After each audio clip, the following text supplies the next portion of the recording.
নমস্কার দর্শক, আপনারা দেখছেন কবির সৌরভের ইউটিউব চ্যানেল। আমি রয়েছি কবির আপনাদের সঙ্গে।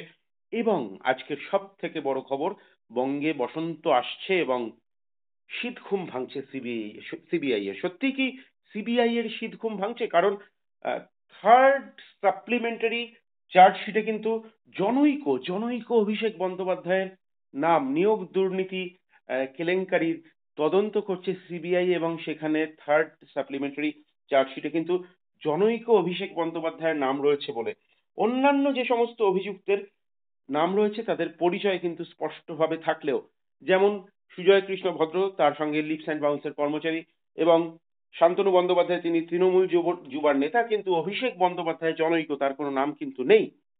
এই নিয়ে ধোঁয়াশা তৈরি হচ্ছে। তাহলে কি আহ বিড়ম্বনা বাড়ছে অভিষেক বন্দ্যোপাধ্যায়ের বকলমে, মমতা বন্দ্যোপাধ্যায়ের বকলমে এই সরকারের?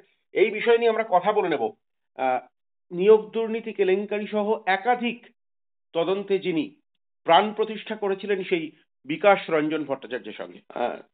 স্যার, আপনারা দীর্ঘদিন ধরে আপনি আপনার দল একটা অভিযোগ করে এসেছেন যে সিবিআই এবং রাজ্য মানে কেন্দ্রীয় সরকার রাজ্য সরকারের একটা সেটিং, তৃণমূল বিজেপির একটা সেটিং। কিন্তু এবার তো সেই অভিযোগ নস্যাৎ করার সময় এলো বলেই আমরা ধরে নিতে পারতাম, যদি হুম। অভিষেক বন্দ্যোপাধ্যায়ের পরিচয় জানা যেত। কিন্তু সিবিআই এর তৃতীয় সাপ্লিমেন্টারি চার্জশিটে অভিষেক বন্দ্যোপাধ্যায়ের পরিচয় নেই। কি বলবেন স্যার বিষয়টা নিয়ে? দেখুন, এই যে তদন্ত করে যেটা এসেছে, এটা সম্পূর্ণভাবে আদালতের প্রত্যক্ষ পর্যবেক্ষণ এবং আন্দোলনের চাপের ফলে। এবং সেই জন্যই আমরা বারবার বলি যে ওরা সমস্ত তথ্য তদন্ত করে যা পাচ্ছেন সে তার ভিত্তিতে চার্জশিট দাখিল করুন। এতদিন পরে চার্জশিট দাখিল করেছেন, অভিষেক বন্দ্যোপাধ্যায়কে খুঁজে পেয়েছেন, কিন্তু তাকে জনৈক বলে খানিকটা ধোঁয়াশার সৃষ্টি করছেন, যাতে সাধারণ মানুষ চিনতে না পারেন আসল চোরটা কে। সাধারণ মানুষের পক্ষে এখনো যদি চেনার ক্ষেত্রে অসুবিধা হয়, সেটা সাধারণ মানুষের দুর্ভাগ্য। আমি প্রথম দিন থেকে বলে আসছি যে আসল চোরটা হচ্ছেন মুখ্যমন্ত্রী। তার পরিকল্পনায় এই সমস্ত দুর্নীতি লালন পালন করা হয়েছে, এবং তাকে দুর্নীতিকে রক্ষা করার জন্য তিনি ক্যাবিনেট মিটিং করে কিছু অতিরিক্ত পদ সৃষ্টি করে সরকারি কোষাগারে অতিরিক্ত চাপ সৃষ্টি করেছেন। কেননা এই দুর্নীতিগ্রস্ত নিয়োগকারীদের চাকরি রক্ষা করতে হবে। হুম। এর থেকে বড় তো দুর্নীতি কিছু হতে পারে না। হুম। এবং তিনি সেটা পরিচালনা করছিলেন তার মিনিস্ট্রিতে সেকেন্ড ইন কমান্ড পার্থ, আর তার দলের সেকেন্ড ইন কমান্ড তার ভাইপো অভিষেককে দিয়ে। এতে হুম। আজকে দিবালোকের মতো স্পষ্ট। সেই জন্যই চার্জশিটে যে সত্য তথ্য বেরিয়েছে, এটা খুব একটা ইচ্ছাকৃতভাবে যে সিবিআই করেছেন তা নন, কিন্তু প্রবল চাপের মুখে করতে বাধ্য হয়েছেন। ভালো কথা, আমি সিবিআই যারা তদন্ত করেন, তদন্তকারী অফিসারদের নিষ্ঠা নিয়ে আমার কোনো প্রশ্ন নেই, বরং তাদের উপর আমার ভরসা আছে, যার ফলেই বারে বারে আমি সিবিআই তদন্তের কথা বলি। কিন্তু সমস্যা হচ্ছে যে যখন চূড়ান্ত সিদ্ধান্ত নেওয়ার ক্ষেত্রে হয়, তখন এই তদন্তকারী সংস্থাদের অধিকারের বাইরে গিয়ে রাজনৈতিক সমীকরণ কাজ করে। স্যার, এবার তারই একটা একটা হয়তো প্রত্যক্ষ হচ্ছে যে জনৈক কে, জনৈক অভিষেক বন্দ্যোপাধ্যায় রাজ্য সরকারের সঙ্গে সম্পর্কিত কোনো দ্বিতীয় ব্যক্তি আছে নাকি? কুণাল ঘোষ আন্দোলনকারীদের নিয়ে গিয়েছিলেন অভিষেকের বাড়িতে বা তার ক্যামাস্ট্রিট অফিসে, এ কি ছেলে খেলা করবার জন্য? সমস্ত দুর্নীতির কেন্দ্রবিন্দু এইখানে। কুণাল ঘোষ বলেছিলেন অভিষেক বন্দ্যোপাধ্যায় সদর্থক ভূমিকা নিচ্ছেন, মধ্যস্থতা করার সেই চেষ্টা করছেন। সদর্থক সেই সদর্থক ভূমিকা হচ্ছে কত মাল কামাই করা যায়। আচ্ছা, এবার আপনার কথার সূত্র ধরেই আমি বলি জনৈক। সত্যি অভিষেক বন্দ্যোপাধ্যায়ের কোনো জনৈক কবির সৌরভ বাসার, জনৈক বিকাশ রঞ্জন ভট্টাচার্য, জনৈক বুঝতে আহ, আহ, পেরেছি। যাই হোক, জনৈক মমতা বন্দ্যোপাধ্যায় বা জনৈক অভিষেক বন্দ্যোপাধ্যায়, এতে অভিষেক আচ্ছা, বন্দ্যোপাধ্যায়ের ঠিক আছে। খ্যাতি নিয়ে একটা প্রশ্ন তুলছেন সিবিআই, কারণ জনৈক অভিষেক বন্দ্যোপাধ্যায়। আমার প্রশ্নটা স্যার অন্য জায়গায়। সঞ্জয় বসু অভিষেক বন্দ্যোপাধ্যায়ের আইনজীবী, তিনি হঠাৎ করে আসরে নামলেন এবং বললেন যে তার মক্কেলের ভাবমূর্তিকে কালিমালিপ্ত করার চেষ্টা করা হচ্ছে। ঠাকুর তার ঘরে কি মানে তো আবিত্ত কলা খায়নি? তার মানে তো উকিল স্পষ্ট জানিয়ে দিলেন যে ওই দুর্নীতিগ্রস্ত লোকটি হচ্ছে অভিষেক বন্দ্যোপাধ্যায়। তা নাহলে ওর হঠাৎ এই এসে ডিফেন্ড করার দরকার কি ছিল? একেবারেই তাই। হ্যাঁ। এবং সেই জন্যই যাকে সে আইনজীবী, তিনি তার পেশাগত দিক থেকে যা তাকে নির্দেশ দেওয়া হয়েছে তাই তিনি করেছেন। কিন্তু আইনজীবীকে ধন্যবাদ, তিনি অভিষেক বন্দ্যোপাধ্যায়ের চরিত্রটাকে প্রকাশ করে দিয়েছেন এবং তার পরিচিতিও প্রকাশ করে দিয়েছেন। তাহলে কি মানে অ্যাকচুয়ালি বিষয়টা অভিষেক বন্দ্যোপাধ্যায়ের বিপক্ষেই গেল না? কারণ জনৈক বলা হয়েছে। সম্পূর্ণরূপে, সম্পূর্ণরূপে।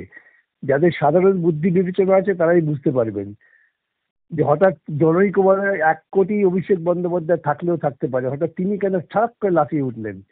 আসলে তিনি টাকাটা কালেকশন করেছেন, দুর্নীতি করেছেন, এই নিয়ে দেখুন সাধারণ বোধ বুদ্ধি সম্পন্ন পশ্চিমবঙ্গবাসীর কারো কাছে সন্দেহ থাকার কোনো অবকাশ নেই যে গোটা রাজ্যের দুর্নীতিটা লালন পালন করেছেন মমতা এবং তার second in command Abhishek.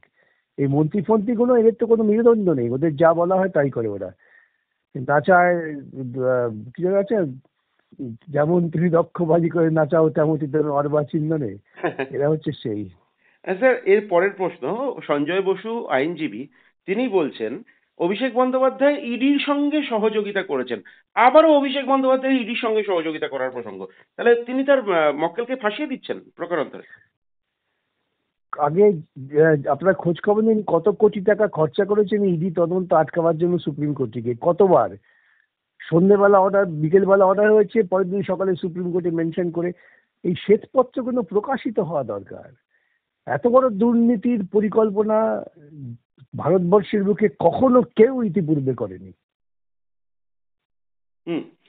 Sir, 2000 ক্যান্ডিডেটের কাছ থেকে, আরো 2000 জন ক্যান্ডিডেটের কাছ থেকে 100 কোটি টাকা তোলার পরিকল্পনা ছিল বলে জানা যাচ্ছে। কুন্তল, শান্তনু, কালীঘাটের কাকু, সেখান থেকে অভিষেক বন্দ্যোপাধ্যায়।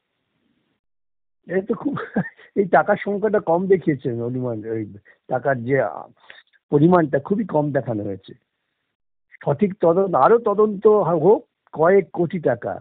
এবং সেজন্যই তো এই দুর্নীতিগ্রস্তভাবে নিয়োজিত কর্মচারীদের বাঁচাবার জন্য ক্যাবিনেটে সিদ্ধান্ত করতে হয়। ভাবা যায় কোথাও কেউ শুনেছেন কোনো প্রশাসনে, বাদ দিন গণতান্ত্রিক প্রশাসন, এমনকি স্বৈরতান্ত্রিক প্রশাসনে এমন কোনো ঘটনা আছে কিনা আমার জানা নেই, যতটুকু আমার খোঁজ খবর রাখা আছে। তো তাহলে সেই জায়গায় দাঁড়িয়ে খুব লজিক্যালি আমি যদি ইন্টারপ্রেট করি, তাহলে যদি ক্যাবিনেটে এই সিদ্ধান্ত হয়ে থাকে, তাহলে সম্পূর্ণ ক্যাবিনেটই তো আপনার বক্তব্য অনুযায়ী এই দোষে দোষী দুষ্ট। দুষ্টই তো। এবং কলকাতা হাইকোর্টের ডিভিশন বেঞ্চে ক্যাবিনেটের বিরুদ্ধে সিবিআই সিদ্ধান্তের নির্দেশ দিয়েছেন। তারা সুপ্রিম কোর্টে গিয়েছিলেন, সুপ্রিম কোর্ট সে আদেশের উপর কোনো স্থগিতাদেশ জারি করেননি। এ তৎসত্ত্বেও সিবিআই তার বিরুদ্ধে কোনো তদন্ত করেননি, এটা আমাদের অভিযোগ। সেখানেই প্রশ্ন আসছে নাগপুরের বোঝাপড়ার ব্যাপারটা। স্যার, এই জায়গায় দাঁড়িয়ে একেবারে শেষ প্রশ্ন, হঠাৎ করে সিবিআই কে তো পিএমও তে রিপোর্ট করতে হয়, হঠাৎ করে সেই সিবিআই শীতঘুম থেকে, মানে বসন্ত আসার সঙ্গে সঙ্গে কি সিবিআই এর শীতঘুমও ভাঙছে? না না না, শীত ঘুম ভাঙছে না। আমি তো বলি সিবিআই এর তদন্তকারী অফিসাররা সৎ, তারা তদন্ত করে সমস্ত তথ্য সংগ্রহ করেন, কিন্তু চূড়ান্ত নির্ণয়ের ক্ষেত্রে, সিদ্ধান্ত নির্ণয়ের ক্ষেত্রে তখন নাগপুর এসে পড়ে, ভাই বোনের সম্পর্ক এসে পড়ে। আমি যে কথাগুলো বলছি, সুযোগ থাকলে আগামী দিনে ইতিহাস এটা প্রমাণ করবে। অবশ্যই 2011 পরবর্তী সময়ে আপনার ভূমিকা ইতিহাসে অবশ্যই স্বর্ণাক্ষরে লেখা থাকবে। এ কথা আমি নিরপেক্ষ সাংবাদিকের জায়গা থেকেও বলতে পারি। আমার একেবারে শেষ প্রশ্ন স্যার, হঠাৎ করে আজকে এই ঘটনা নতুন করে একটা উদ্যম তৈরি করলো। এই জায়গায় দাঁড়িয়ে আমি আপনাকে স্পষ্টভাবে জিজ্ঞেস করতে চাই যে নির্দিষ্ট প্রশ্ন, এই মামলার ফলাফল কি হতে পারে? মানে দেখুন, এইটা প্রসিকিউশন করছেন সিবিআই। আমি আবারও বলি, যদি নাগপুর থেকে কোনো হস্তক্ষেপ না হয় এদেশের দুর্নীতিগ্রস্ত প্রধানমন্ত্রীর মারফত, তাহলে এদের প্রত্যেকের স্থান হচ্ছে গঙ্গার ওপারে, হুম। বিশিষ্ট কিছু জায়গা আছে সেখানে। অনেক ধন্যবাদ স্যার, অনেক ধন্যবাদ কথা বলার জন্য। বলো।